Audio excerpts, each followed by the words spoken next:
Assalamualaikum warahmatullahi wabarakatuh. Terima kasih atas kesempatannya.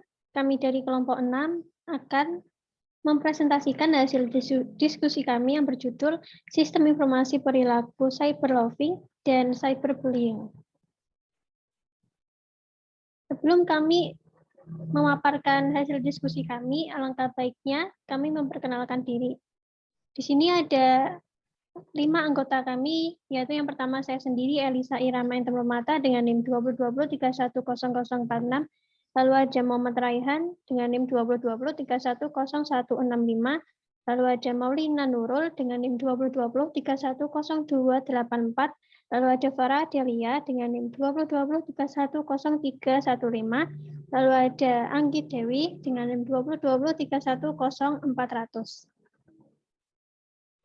Di sini saya akan menjelaskan yang pertama yaitu cyberloving. Apa sih cyberloving itu?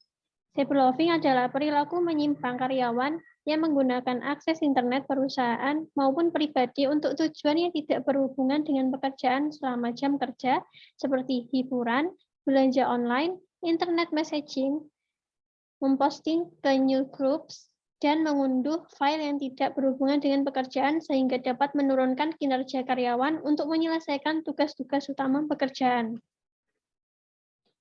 Lalu di sini terdapat tipe-tipe perilaku cyberloving yang terdapat 2 bagian, yaitu yang pertama minor cyberloving. Minor cyberloving merupakan tipe cyberloving di mana pegawai terlibat dalam berbagai bentuk perilaku penggunaan internet umum yang tidak berkaitan dengan pekerjaan. Minor cyberloving terdiri dari penggunaan email atau browsing situs hiburan. Yang kedua yaitu ada serious cyberloving. Serious cyberloving merupakan tipe cyberloving di mana pegawai terlibat dalam berbagai bentuk perilaku penggunaan internet yang bersifat lebih berbahaya karena melanggar norma perusahaan dan berpotensi ilegal. Contoh-contoh dari perilaku serious cyberloving ini adalah judi online, mengelola situs milik pribadi, serta membuka situs yang mengandung pornografi. Dan selanjutnya di sini terdapat 3 faktor perilaku cyberloving. Yang pertama yaitu faktor individual, yang kedua faktor organisasi, dan yang ketiga faktor situasional. Baik, selanjutnya akan dilanjutkan oleh rekan saya. Terima kasih.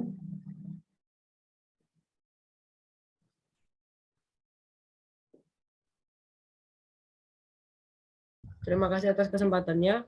Saya akan melanjutkan presentasi dari rekan saya. Selanjutnya ada faktor individual.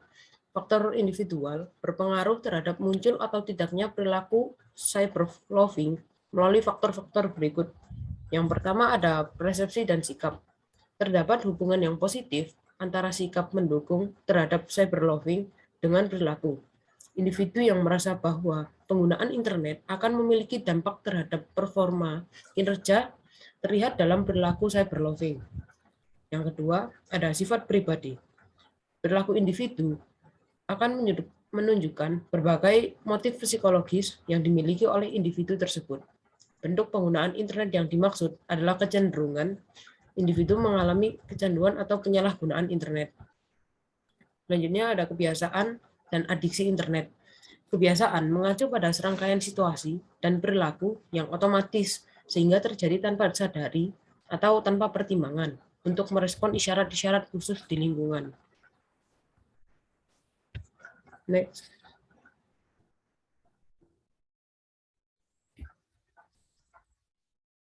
Baik, selanjutnya ada faktor demografis. Beberapa faktor demografis seperti status pekerjaan, persepsi otonomi di dalam tempat kerja, tingkat gaji, pendidikan, dan jenis kelamin merupakan prediktor penting dalam cyberloving. Kemudian ada keinginan untuk terlibat, norma sosial, dan kode etik personal. Persepsi individu mengenai larangan etis terhadap cyberloving berdasarkan sudut pandang dari individu tersebut. Next. Kemudian ada faktor organisasi. Beberapa faktor organisasi juga dapat menentukan kecenderungan pegawai untuk melakukan cyberloving. Beberapa faktor tersebut yaitu, yang pertama ada pembatasan penggunaan internet. perusahaan dapat membatasi penggunaan komputer saat bekerja. Kedua, hasil yang diharapkan. Ketika pegawai memilih online untuk tujuan pribadi saat bekerja, ia memiliki harapan tertentu bahwa perilaku dapat memenuhi kebutuhan dan membuat individu terhindar dari konsekuensi negatif. Yang ketiga, dukungan manajerial. Dukungan terhadap pengguna internet saat bekerja tanpa menjelaskan bagaimana menggunakan fasilitas dapat meningkatkan penggunaan internet untuk tujuan pribadi.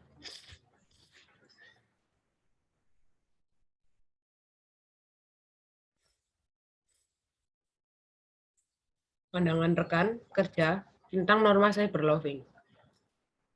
Pegawai melihat rekan kerja sebagai role model atau biasa disebut panutan dalam organisasi. Sehingga perilaku cyberloving dipelajari dengan mengikuti perilaku yang dilihatnya dalam lingkungan organisasi. Kelima, ada sikap kerja pegawai. Perilaku cyberloving merupakan respon emosional pegawai terhadap pengalaman kerja yang membuatnya frustasi. Sehingga dapat diterima bahwa sikap kerja mempengaruhi cyberloving. Kemudian terakhir keenam, karakteristik pekerjaan. Karakteristik pekerjaan tertentu akan mengarah pada perilaku cyberloving dengan tujuan untuk meningkatkan kreativitas atau melepas kebosanan. Pekerjaan yang kreatif akan memiliki lebih banyak tuntutan dan tidak membosankan, sehingga pegawai akan lebih jarang melakukan cyberloving. Next. Baik, selanjutnya ada faktor situasional. Perilaku menyimpang internet biasanya terjadi ketika pegawai memiliki akses terhadap internet di tempat kerja, sehingga hal ini sangat dipengaruhi oleh faktor situasional yang memediasi perilaku pegawai tersebut. Baik, selanjutnya akan dilanjutkan oleh rekan saya. Terima kasih. Terima kasih atas kesempatannya. Di sini saya akan melanjutkan presentasi dari rekan saya. Aspek-aspek cyberloving. Menurut Lim, terdapat dua aspek cyberloving. Yang pertama ada activity browsing, yang kedua ada activity emailing. Activity browsing, aktivitas ini mencakup semua penggunaan akses internet perusahaan untuk mengunjungi situs atau web yang tidak berhubungan dengan pekerjaan pada saat jam kerja, seperti perilaku chatting, mengunjungi situs belanja online, mengunjungi situs berita online, mengelola web pribadi, judi online, bermain game online. Sedangkan untuk activity emailing, aktivitas ini merupakan aktivitas yang berhubungan dengan pemeriksaan, menerima dan mengirim email pribadi pada saat jam kerja yang tidak memiliki kaitannya dengan pekerjaan utama karyawan di organisasinya. Next. Yang kedua, cyberbullying. Apa itu cyberbullying? Cyberbullying adalah perundungan dunia maya. Merupakan bullying atau perundungan dengan menggunakan teknologi digital. Hal ini dapat terjadi di media sosial, platform chatting, platform bermain game, dan ponsel. Cyberbullying merupakan perilaku berulang yang ditujukan untuk menakuti, membuat marah, atau mempermalukan mereka yang menjadi sasaran.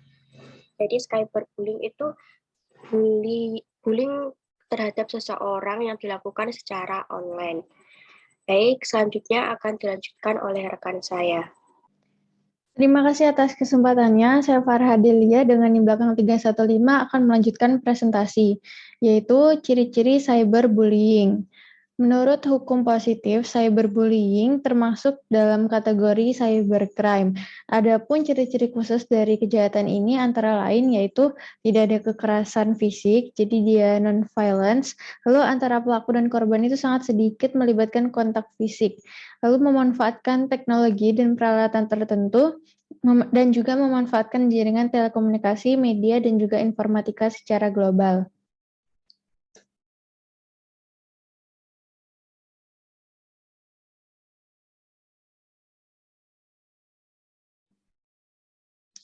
Lalu contoh-contoh cyberbullying yaitu menyebarkan kebohongan tentang seseorang atau memposting foto memalukan tentang seseorang di media sosial, mengirim pesan atau ancaman yang menyakitkan melalui platform chatting, menuliskan kata-kata menyakitkan pada kolom komentar media sosial, atau juga memposting sesuatu yang memalukan atau juga menyakitkan meniru atau mengatasnamakan seseorang, misalnya dengan akun palsu atau masuk melalui akun seseorang, dan mengirim pesan jahat kepada orang lain atas nama mereka. Trolling atau pengiriman pesan yang mengancam dan juga menjengkelkan di jejaring sosial, ruang obrolan, ataupun game online. Mengecualikan anak-anak dari game online, aktivitas, ataupun juga grup pertemanan. Menyiapkan atau membuat situs atau juga grup yang berisi kebencian tentang seseorang atau dengan tujuan untuk menebar kebencian kepada orang lain.